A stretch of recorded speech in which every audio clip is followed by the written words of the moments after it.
जरवार में शेरियन तरफा अस्पताल की बहाली लाइ कैंप कायम करे एहतजाज किया वियो। उन मौके ते शेरियन अली नवाज जलबानी, अली गुहर गपोल, नसरुल्ला गडानी ऐं ॿियनि चयो त जरवार वासी सेहत जहिड़ी बुनियादी सहूलत खां महरूम बणियल आहिनि, जंहिं लाइ केतिरे अरसे खां एहतजाज बावजूद कंहिंजे कन ते जूअं बि न पई जुरे। हुननि चयो त चूंडियल नुमाइंदनि तरफा संदन कैंप ते अचण जी ज़हमत बि नाहे कई वई, जंहिं करे बेचैनी पखड़ियल आहे। मुतालबो आहे त जरवार में जेका रूरल हेल्थ सेंटर आहे उनखे बहाल कयो वञे, छो त सिहत असांजो हक़ आहे, असां जो थोरो कोन कंदा। असांखे जरवार अस्पताल जेका आहे उहा बहाल कराए ॾिनी वञे ऐं जरवार जे अवाम खे सिहत जूं सहूलियतूं ॾिनियूं वञनि।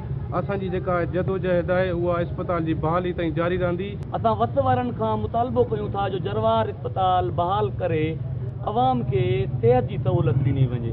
असांखे ॾाढी थी वञी बुख हड़ताल ते वेठा आहियूं अस्पताल जी बहाली लाइ। ॿ चकर असां वटि DC साहब चकर ॾेई वियो आहे, MNA साहब असांजी अस्पताल जी हालत ॾिसी वियो आहे। अस्पताल बंदि आया पर कूड़ा वाइदा करे विया आहिनि, हिन महिल तक अस्पताल बहाल न थी आहे। असां अपील कयूं था ऑफिसरनि खे, नंढनि वॾनि खे, सॼनि खे, महिरबानी करे असांजी अस्पताल बहाल करायो वञे। अॼु 10 ॾींहं आहे बुख हड़ताल ते वेठा आहियूं, कोई इन महिल चूंडियल नुमाइंदो न आयो आहे। शेरियन मुतालबो कयो त खंडर बणियल अस्पताल बहाल करे शेरियन खे सेहत जूं बुनियादी सहूलियतूं ॾेई बेचैनी ख़त्म कई वञे। विजिट कयो अवामी आवाज़ मीडिया ग्रुप की वेबसाइट awamiawaz.pk।